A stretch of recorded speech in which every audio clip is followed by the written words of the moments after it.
Hello dear students, मैं Vinod Kumar Tiwari, English teacher, शासकीय उत्कृष्ट उच्चतर माध्यमिक विद्यालय मैहर, जिला सतना, मध्य प्रदेश। मैं आज आप सभी को इस वीडियो के माध्यम से English class 10th lesson 9 the tribute first, the tribute नाम के दो लेसन हैं। लेसन 9 और लेसन 10 में the tribute first, the tribute second. तो first part the tribute first को line by line Hindi translation करते हुए पाठ को मैं बहुत अच्छे ढंग से बताने का प्रयास करूंगा, और आप लोग यदि ध्यान से अंत तक वीडियो को देखते रहेंगे तो इस पाठ का भाव और उद्देश्य आप समझ पाएंगे, और इसमें दिए गए क्वेश्चन आंसरों को भी आप आसानी से कर पाएंगे। इसमें दी गई एक्सरसाइज को भी मैं आप सभी को बताऊंगा। आप इस वीडियो को लाइक और सब्सक्राइब ज़रूर कर लीजिएगा ताकि मेरे अगले वीडियो आपको आसानी से उपलब्ध हो सके, मिल सके। यदि आपने मेरे पिछले लेसन के वीडियो नहीं देखा, first, second, third, fourth, fifth, sixth, seventh, eighth, ये लेसन आपने नहीं देखा तो इस वीडियो के नीचे लिंक दी गई है। उस लिंक को टच करके आप अन्य लेसनों को भी पढ़ सकते हैं, समझ सकते हैं, और क्वेश्चन आंसर उनका याद कर सकते हैं वीडियो देख करके। तो मैं इस लेसन को आप सभी को बताऊंगा। Are you ready students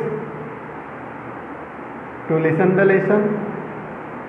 okay, let start the lesson 9th the tribute first.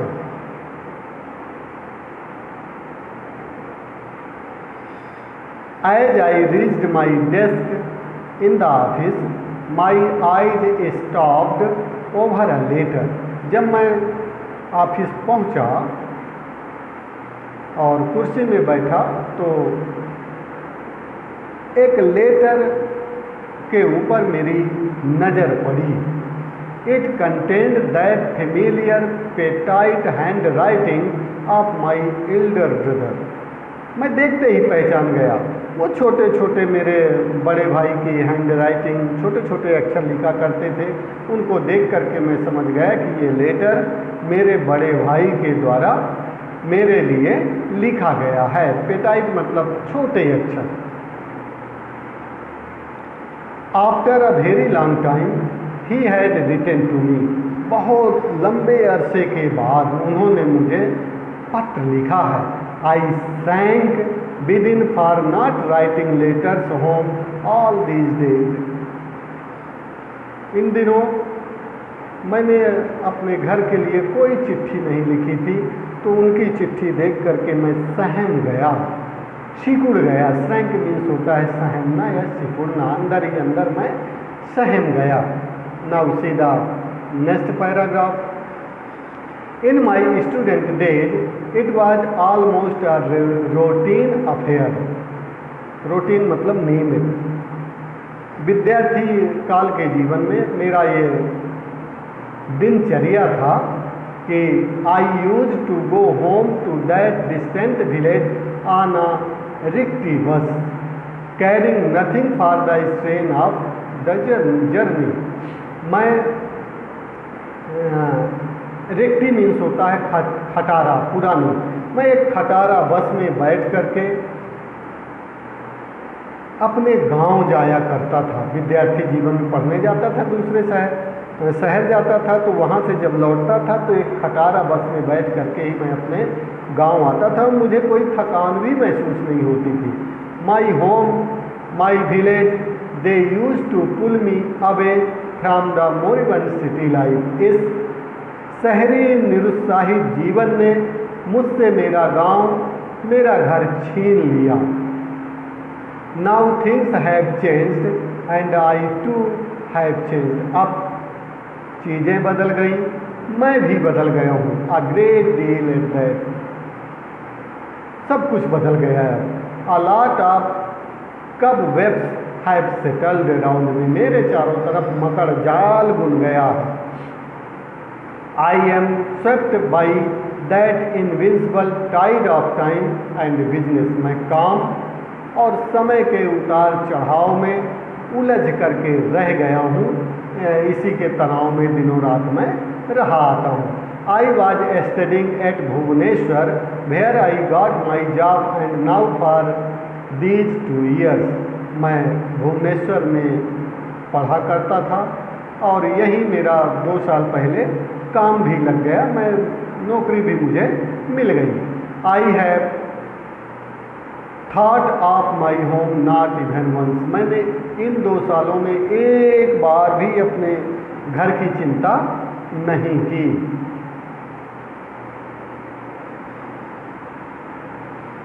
Many a time my mother has written letters complaining about my negligence in writing to her, मेरी माँ ने मुझसे कई बार शिकायत की थी कि तुम लापरवाह हो गए हो, तुम पत्र नहीं लिखते हो। नेग्लिजेंस मतलब लापरवाह, लापरवाह हो गए हो, तुम पत्र नहीं लिखा करते हो।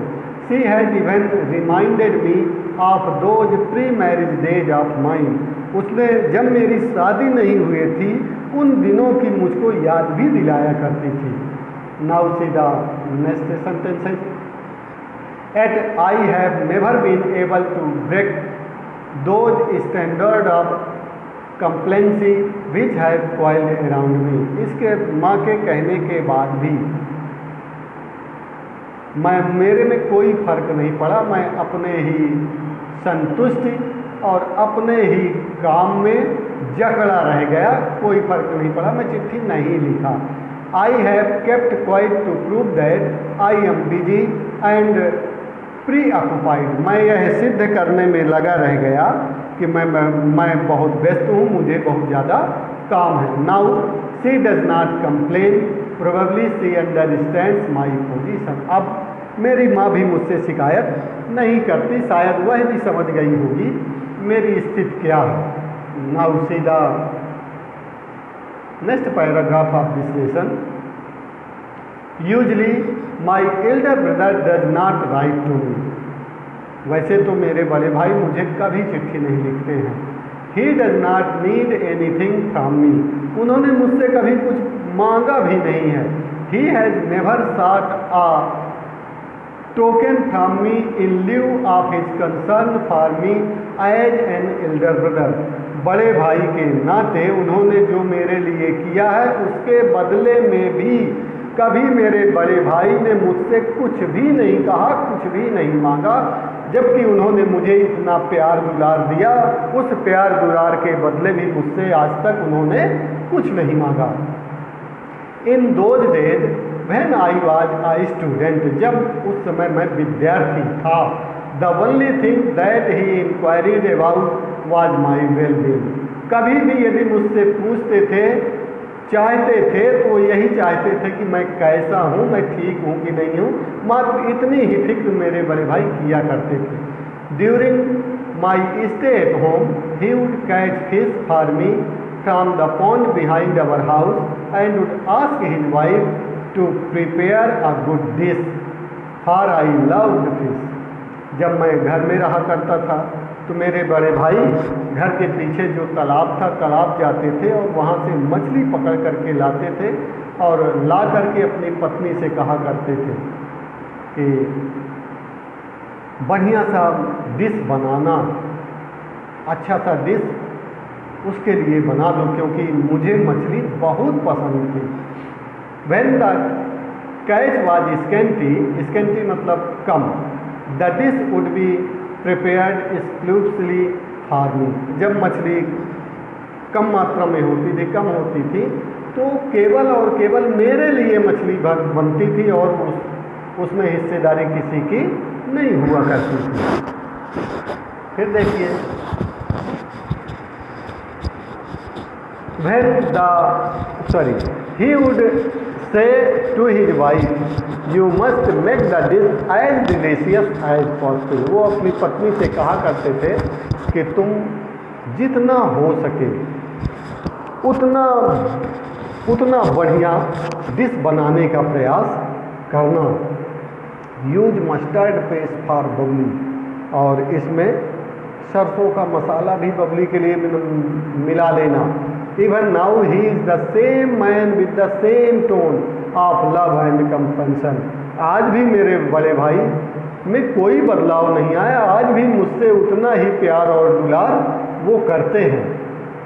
Now has changed him his 7 children, father, mother, cattle, fields, household responsibilities.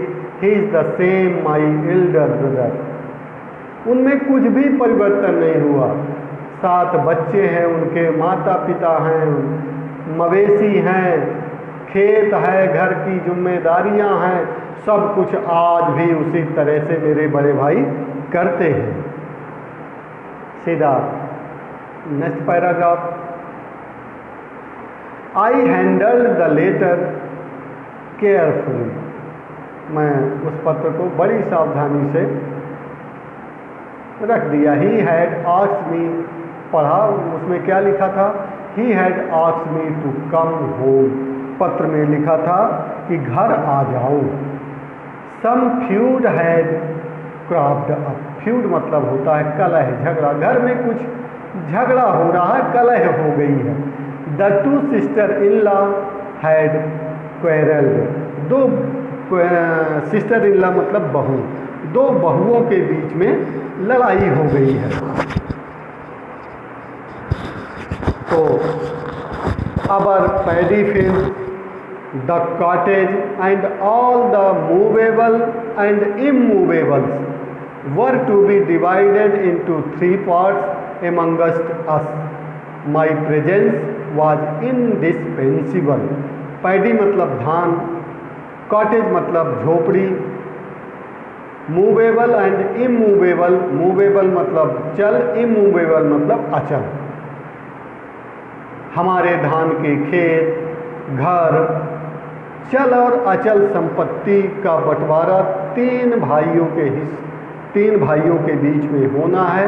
इसलिए तुम्हारा आना नित्यांत आवश्यक है. इंडिस्पेंसिबल मतलब नित्यांत आवश्यक है. Now see the sentence. It was my second brother who was so particular and adamant about the division. मेरा ये दूसरा भाई था जो बंटवारे के लिए बिल्कुल जिद पकड़ लिया था, अड़ गया था. एडामेंट मतलब जिद्दी होना, जिद पकड़ लेना. He wanted it at any caste. किसी भी तरह वो बंटवारा ही चाहता था, इसके अलावा कुछ नहीं. I finished reading the letter. A cold sweat drenched me. Drench मतलब होता है भीग जाना. मैंने चिट्ठी पढ़ लिया और मैं पसीने से बिल्कुल भीग गया चिट्ठी पढ़ते पढ़ते. आई फेल्ट हेल्पलेस और फेल्ड. मेरे को ऐसा लगा कि आज मैं अनाथ हो गया, आज मुझे हेल्पलेस हो गया, बिल्कुल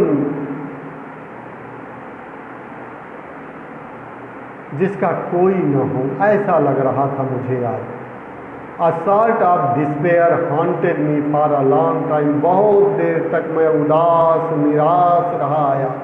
Quite relentlessly I tried to drive them away, yawning helplessly in a chair. Yawn means होता है जम्हाई लेना.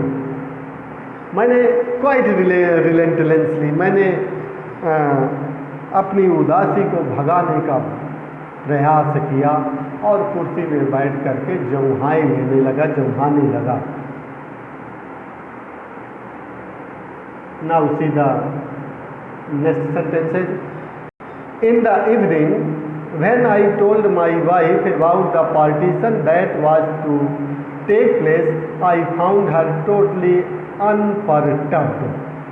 Unperturbed मतलब होता है कि कोई भी फर्क न पड़ना, न परेशान ना होना। ठीक, शाम को जब मैं घर आया और आकर के अपनी पत्नी से बंटवारे के बारे में बताता हूँ तो उसे कोई फर्क नहीं पड़ा, वो बिल्कुल विचलित नहीं हुई, बिल्कुल परेशान नहीं हुई। She just asked me when, उसने केवल इतना पूछा कब बंटवारा होगा। As if she was all prepared and waiting for this event to take place in a week's time, I said. ऐसा लगा जैसे कि वो इसका इंतजार ही करती रही हो बंटवारे का। मैंने उससे कहा 1 सप्ताह के अंदर अंदर। Now see the next paragraph. In bed that night my wife asked me all sorts of questions. उस रात जब हम दोनों बिस्तर में थे तो मेरी पत्नी ने मुझसे तरह तरह के प्रश्न किए। What would be our share and how much would fetch us on selling it? हमारा हिस्सा कितना होगा, यदि हम अपने हिस्से को बेच दें तो कितना पैसा मिल जाएगा। I said nothing for a while, मैं बहुत देर तक कुछ नहीं बोला। But in order to satisfy her, लेकिन उसे संतुष्ट करने के लिए at last guessed that it should be around 20,000 rupees, उसे संतुष्ट करने के लिए मैंने उससे यह कह दिया कि लगभग 20,000 रुपये के लगभग संपत्ति होगी। She came closer to me and said, वह मेरे और नज़दीक आ गई और कही, We don't need any land in village, हमें गांव में ज़मीन की कोई आवश्यकता नहीं है। What should we do with it, हम उस ज़मीन का करेंगे क्या। Let's sell it and take the money, इसे बेच दो और पैसा ले लो। Remember, when you sell it, hand over to me the entire 20,000, इतना जरूर याद रखना, जब संपत्ति बेच देना तो जो पैसा मिले वो पैसा मेरे हाथ में जरूर दे देना भला। I will make proper use of it, जो पैसा तुम दोगे मैं उसका सही ढंग से इस्तेमाल करूंगी। We need a fridge, you know, तुम जानते हो ना कि हमें फ्रिज की कितनी आवश्यकता है।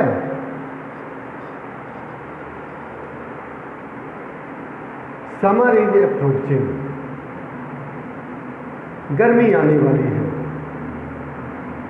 इसलिए फ्रिज बहुत ज़रूरी है। You need not go to the office riding a bicycle, तुम्हें साइकिल से ऑफिस जाने की कोई ज़रूरत नहीं है।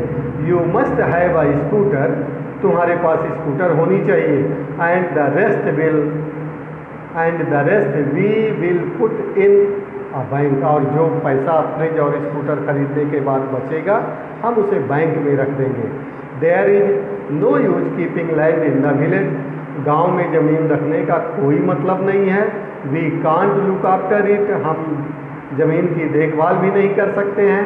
And why should others draw benefits out of our land, और हमारी ज़मीन का दूसरे लाभ क्यों उठाएं, हम ऐसा क्यों होने देंगे। ठीक, now see the next sentences. I listen to all this like an innocent lamb looking into the darkness, lamb मतलब मेमना, मैं एक मेमने की तरह उसकी पूरी बातों को सुनता रह गया। I felt as if the butcher was sharpening his knife, मुझे ऐसा लग रहा था जैसे कसाई जो है चाकू की धार को तेज कर रहा हो। Humming a tune and waiting to tear me into large chunks of meat, मुझे ऐसा लग रहा था कि वो कसाई जैसे चाकू की धार तेज करता हो और मेरी बोटी बोटी काटने वाला हो। And consoling me saying that there is a better life after death, और ये कहता हो कि इसके मृत्यु के बाद तुम्हारा बेहतर जीवन हो जाएगा। ऐसी बातें मुझे मेरी पत्नी की लग रही थी जब वो ऐसा कह रही थी। Now see the another sentence. Gone are those days, gone are those feelings, when the word home filled my heart with emotion. वो दिन चले गए, वो भावनाएं विलुप्त हो गई जब कोई घर कहता था। तो जैसे ही घर कहता था वैसे ही मन जो है भावनाओं से भर उठता था। And that affectionate word brother, और वह शब्द भाई, कितना प्रेम इतने शब्द में ही सुनाई दे देता था। भाई भाई जैसे ही कोई कहता था प्रेम से हृदय भर जाता था। What feeling it had, how it used to make my heart pound with love, recollecting all these things I felt weak, pathetic. क्या भावनाएं थी वो, कितना प्रेम था हृदय में। ये सब बातों को याद कर करके मैं कमजोर हुआ जा रहा था, विचलित हुआ जा रहा था।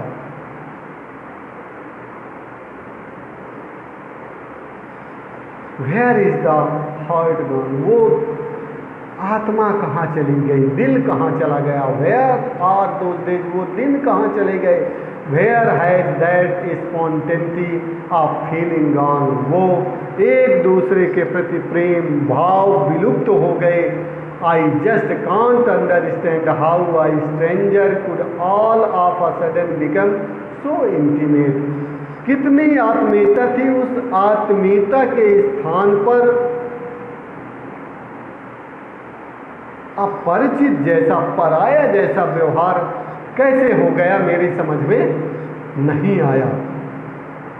Now see the next paragraph. But I became my normal life, normal self in 2 days. 2 दिन में मैं नॉर्मल हो गया। I grew used to what had been a shock. जो मुझे शॉक लगा था, सदमा लगा था, उस सदमे से मैं थोड़ा उभर आया।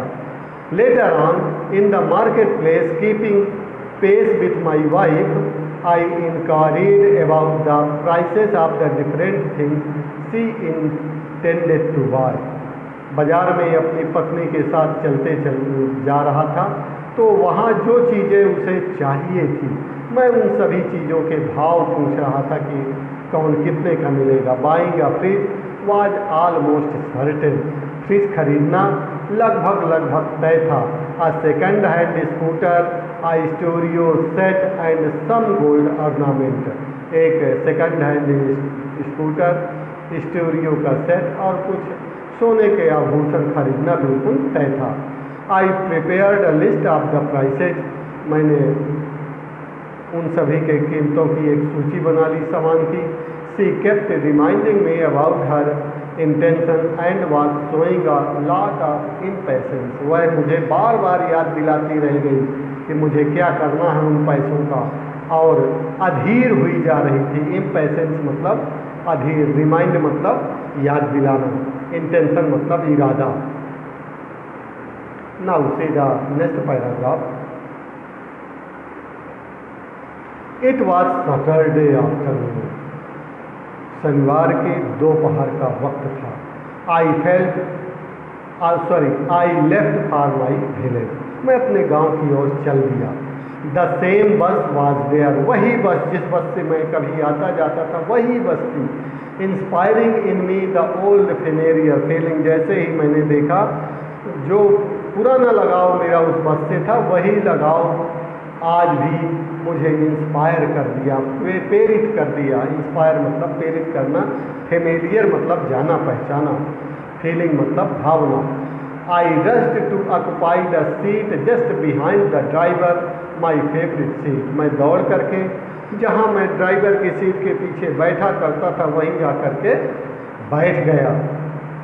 In my hurry, जल्दबाजी में, I bruised my knee against the door. मेरा घुटना दरवाजे से छिल गया। ब्रूज्ड मतलब होता है छिलना, रगड़ खा करके जब छिल जाता है। नी मतलब घुटना। इट हर्ट मी, मुझे चोट लग गई। The briefcase fell off and the little packet containing the prasad of lord Lingaraj meant for my dear mother was scattered over the ground. जैसे ही मेरा घुटने में लगा मेरा ब्रीफकेस और लिंगराज के यहाँ का प्रसाद जो मैं अपनी माँ के लिए प्रेम से लिए जा रहा था वो सब जमीन में गिर गया। I felt as if the entire bus was screeching aloud the question. मुझे ऐसा लगा जैसे पूरी बस मुझसे प्रश्न कर रही हो, क्या आफ्टर हाउ मैनी ईयर्स, कितने साल बाद तुम आए हो, you have not bothered in the least to retain that tender love you had in your heart for your home। तुम्हारे मन में अपने घर के प्रति क्या कभी कोई प्रेम नहीं उमड़ा? क्या कभी तुम्हें अपने घर की याद नहीं आई? क्या घर से लगाव नहीं था? ये प्रश्न चीख चीख करके पूछ रहे थे, मुझे ऐसा लग रहा था। Instead, you have sold it to the butcher to help yourself become a city babu, curse me on you। घर की याद नहीं आई, इसके बदले तुम शहर की कसाई नुमा जिंदगी जीना पसंद कर लिए, वहाँ बाबू बनना पसंद कर लिए, लेकिन घर को याद नहीं करते तुम। लानत है तुम पर, लानत है तुम पर। कर्ज बी ऑन यू, कर्ज मतलब होता है लानत, लानत है तुम पर। Now see the another sentence, I boarded the bus collecting the briefcase and the content of the solid packet wearing a shameless smile for the cleaner and the conductor of the bus। मैं बस में बैठ गया, अपना briefcase और प्रसाद का वो packet उठाया, बस में बैठ गया, कंडक्टर की तरफ देख करके बेशर्मी से मुस्कुराते हुए बस में मैं बैठ गया। शेमलेस मतलब होता है बेशर्मी। It was 5 in the evening when I got down। शाम को 5 बज गया था जब मैं अपने गांव पहुंचा। I had written before hand, मैंने पहले ही बता दिया था कि इस दिन मैं आ रहा हूँ। My elder brother was there to meet me at the bus stop। Bus stop में मेरे बड़े भाई वहाँ मेरा खड़े खड़े इंतजार कर रहे थे। He appeared a little tried and worn out। मेरे बड़े भाई थोड़ा सा परेशान और उदास नजर आ रहे थे। Give that briefcase to me, ये ब्रीफकेस मुझे दे दो। दैट मस्ट बी हैवी, ये तुम्हारे लिए हैवी होगा। देखिए भाई भाई का प्रेम कैसे होता है, बहुत दिनों के बाद मिले, इसके बावजूद भी वो कुछ नहीं किया, न चिट्ठी लिखा न कुछ लिखा, फिर भी बड़ा भाई किस तरह से छोटे भाई की आगमानी करता है देखिएगा। दैट मस्ट बी हैवी, ये ब्रीफकेस वजनी होगा, मुझे दे दो, ऐसा बड़े भाई कहते हैं। He almost is snatched it away from me, उन्होंने मुझसे वो ब्रीफकेस छीन लिया। I forget even to touch his feet, मैं उनके पैर पड़ना भी भूल गया। This had never happened earlier, ऐसा मेरे द्वारा कभी नहीं हुआ था, लेकिन आज हो गया। मैं अपने बड़े भाई के पैर पड़ना भूल गया। He was walking in front of me, वो मेरे आगे आगे चल रहे थे। We were walking on the village road dusty and ever the same, I remembered my childhood days. मैं गांव की गलियों में, वही उसी तरह की गलियां थी, आज भी धूल से भरी हुई गलियां थी। उन गलियों में चलते हुए मुझे मेरा बचपन याद आ गया। चाइल्डहुड मतलब बचपन, मुझे मेरा बचपन याद आ गया। क्या? I was usually crossing the street alone to go to a teacher in the evening for tuition. मैं रोज शाम को ट्यूशन पढ़ने के लिए एक शिक्षक के यहाँ जाया करता था। It was generally late and dark when I return from my study, और जब मैं पढ़ के आया, छुट्टी होती थी मेरी, पढ़ाई समाप्त होती थी, तब तक अंधेरा हो जाता था। अक्सर यही होता था। Unfailingly, my elder brother would be there to escort me back home, lest I should be frightened। और कभी भी ऐसा नहीं हुआ कि मेरे बड़े भाई वहाँ खड़े ना हों मुझे घर ले जाने के लिए कि कहीं मुझे डर न लग जाए उस अंधेरे में, इसलिए हमेशा रोज प्रतिदिन मेरे बड़े भाई वहाँ खड़े रहते थे ट्यूशन के बाद मुझे घर ले जाने के लिए। He would carry the लालटेन, my bag of books and notes। वो एक हाथ में लालटेन, मेरा बैग और मेरी किताब कापी सब ले करके आगे आगे चला करते थे। I had to follow him to do so, और मैं उनके पीछे पीछे चलता था। If I lagged behind he would ask, यदि मैं कभी पीछे रह जाता था, लैग्ड मतलब थोड़ा पीछे होना, यदि मैं पीछे रह जाता था तो मुझसे पूछते थे क्या, why you are perhaps tired, शायद तुम थक गए होगे अब, come hold my hand and walk with me, आओ मेरा हाथ पकड़ लो, उंगली पकड़ लो और मेरे साथ साथ चलो। He sometimes use to carry me on his shoulders while going to the fields for a store, और जब कभी हम घूमने खेत जाया करते थे तो मेरे बड़े भाई मुझे कंधे पे बिठा लेते थे और मुझे खेत घुमाया करते थे।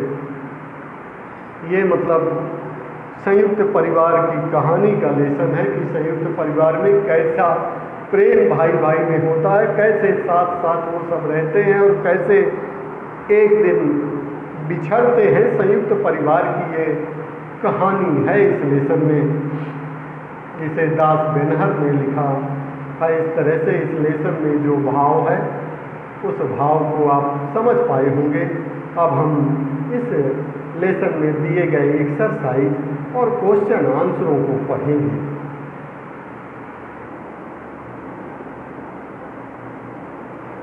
चलिए अब हम इस लेसन में दी गई एक्सरसाइज को करते हैं।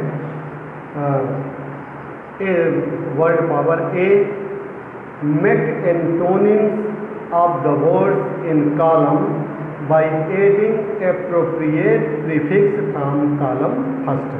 कहता है कि एंटोनिम बनाना है आपको, एंटोनिम मतलब अपोजिट, बिलोंग बनाना है आपको। एप्रोप्रिएट मतलब सही सही उचित शब्द चुन करके, प्रीफिक्स लगा करके जो आगे लगते हैं, प्रीफिक्स मतलब जो आगे लगते हैं उन शब्दों को लगा करके आपको एंटोनिम बनाना है।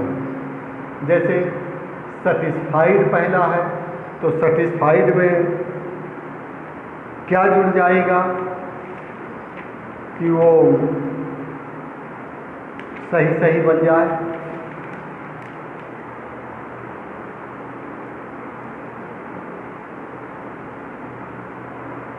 तो इल है, अन है, इम है, डिस है और इन है।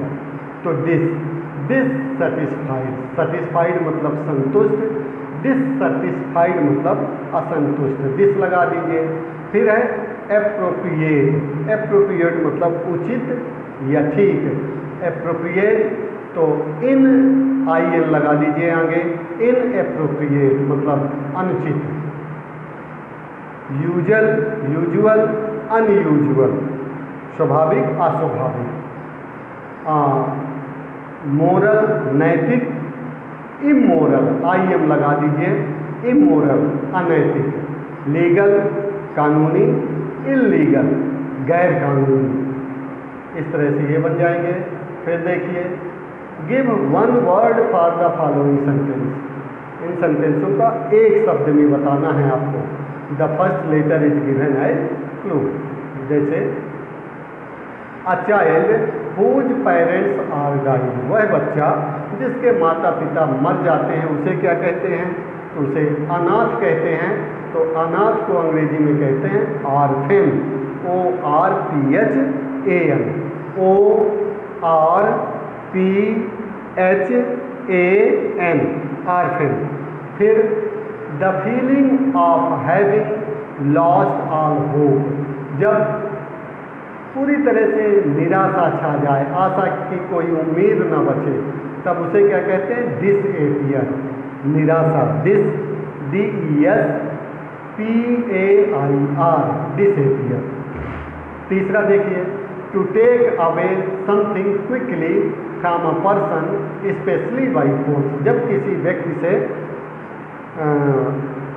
खास तौर पे जब ताकत लगा करके किसी से कोई चीज़ छीनी जाती है तो उसे क्या कहते हैं?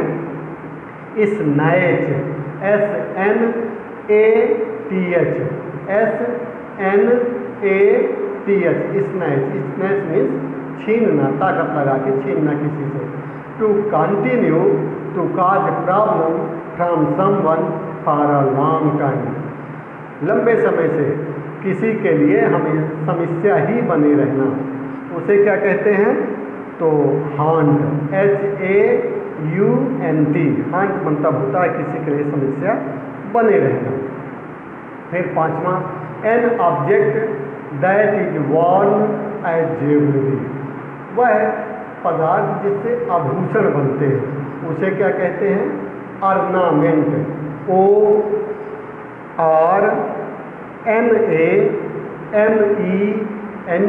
OR, ठीक, NAMENT, ऑर्नामेंट। ऑर्नामेंट मीन्स होता है आभूषण। चलिए हम क्वेश्चन आंसर भी देखेंगे, इसके पहले इसकी एक्सरसाइज और कर लें। Now fill in the blanks with an infinitive, gerund और पार्टिसिपल। इसका भी एक लंबा मैं वीडियो बना करके जीरेंड, पार्टिसिपल और इन्फिनेटिव को भी आपको अलग से बता दूंगा। इसमें केवल एक्सरसाइज जो दी गई है इसको आप अभी फिलहाल कर लीजिए बस। Kamini decided to go alone, क्या लगेगा यहाँ? To go. She is thinking of this this a car, तो दिस दिस में क्या लग जाएगा? Buying, BUING, she is thinking of buying a car. Reshma left this this on getting the scholarship, तो Reshma felt dilated, क्या लग जाएगा यहाँ? डिलाइटेड। चौथा देखिए, he promised this this the money soon, तो ही प्रोमिस्ड टू रिटर्न, क्या होगा? To return the money soon. To जिसमें आ जाएगा वो इन्फिनेटिव कहलाएगा। Parents postponed this this their daughter's marriage to celebrate, yes celebrating, तो क्या लग जाएगा? सेलिब्रेटिंग। तो parents postpone celebrating their daughter's marriage, ठीक है। इस तरह से हमने एक्सरसाइज देखा। एक एक्सरसाइज और है, इसको भी अपन देख लें। Now fill in the blanks with correct alternative, जो विकल्प दिया गया है वो सही विकल्प भरिए, इसमें जो सही है लगे उसको करिए। Shiksha refuse this this the doll, तो Shiksha refuse to leave the doll, to leave the doll. दूसरा, you should avoid this this mistakes, तो you should avoid making mistakes. I don't fail this this promises, तो I don't fail to keep promises. चौथा, would you mind this this for me, तो would you mind waiting for me. He has decided this this smoking, तो he has decided to give up smoking, ठीक है। इस तरह से हमने exercise देख लिया। ये लेसन में आए हुए और भी कुछ डिफ़िकल्ट वर्ड्स हैं।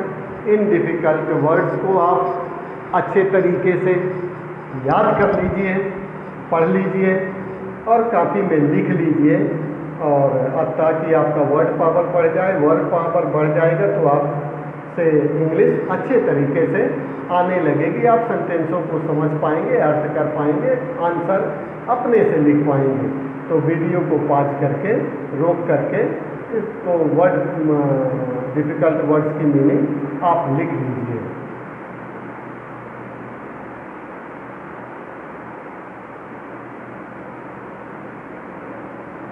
वीडियो को पॉज जरूर कर लीजिएगा और लेसन को आप लाइक और सब्सक्राइब कर लीजिएगा, जिससे आपको मेरे पिछले वीडियो और अगले वीडियो भी आसानी से मिल सके, आप उनको भी ज़रूर पढ़ लीजिएगा।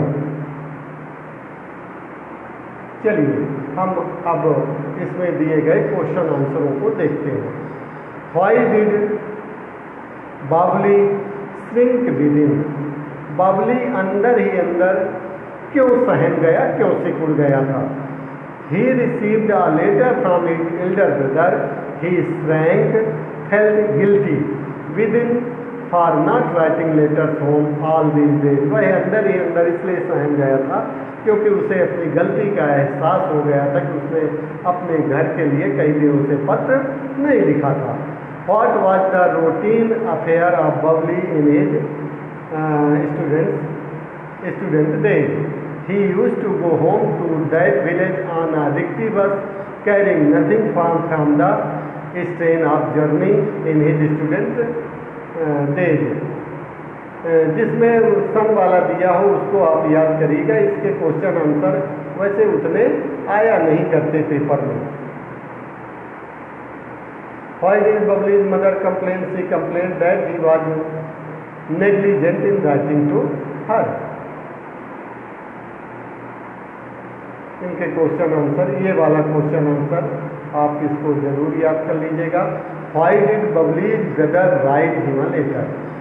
बबली के भाई ने उसे पत्र क्यों लिखा था? तो Bubbly's brother wrote him calling him home. Some quarrel had cropped up their paddy fields. The cottage and all movable and immovable were to be divided into 3 parts. Amongst them his presence was compulsory. Babli के भाई ने लिखा था कि घर आ जाओ, कुछ झगड़ा हो गया है, तो हम भाइयों के बीच में बराबर बराबर 3 हिस्सा चल और अचल संपत्तियों का होना है, इसलिए तुम्हारा आना जरूरी है। Who was adamant about the division of the property? Bubbly's second brother was adamant about the division of property. Babli का दूसरा भाई अड़ा हुआ था बंटवारे के लिए, ये लेसन में हमने बताया। How did Bubbly's wife plan to use money? She intended to buy a fridge, a second-hand scooter, and the rest was to be put into the bank. Plan बना लिया था कि फ्रिज खरीदूंगी, सेकंड हैंड स्कूटर खरीदूंगी और जो बचेगा उसको bank में डाल दूंगी।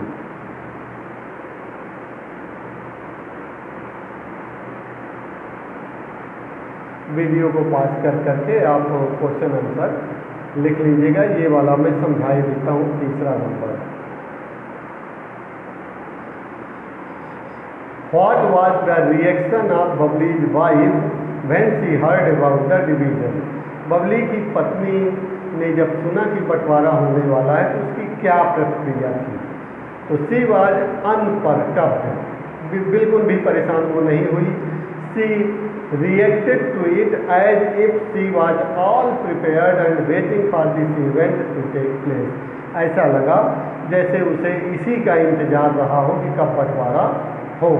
She asked Bubbly what would be their share and how much would fetch them on selling it.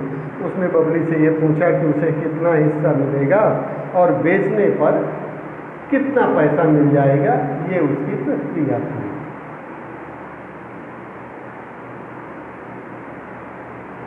इस तरह से इसमें 2-3 क्वेश्चन इम्पॉर्टेंट है, उनको आप कर लीजिएगा। बाकी क्वेश्चन आंसर आप यदि याद करना चाहते हैं तो वीडियो को पॉज करके उनको भी याद कर लीजिएगा, ठीक है। In this way this lesson is completed. I hope you will fully understand the lesson essence and you understand what is written in the lesson, what is the essence of the lesson, you better understand it. Now take care, stay at home, don't go here and there, because in these days epidemic is in our country, so be careful. Okay, आप इसको like और subscribe करना मत भूलिएगा। Thank you.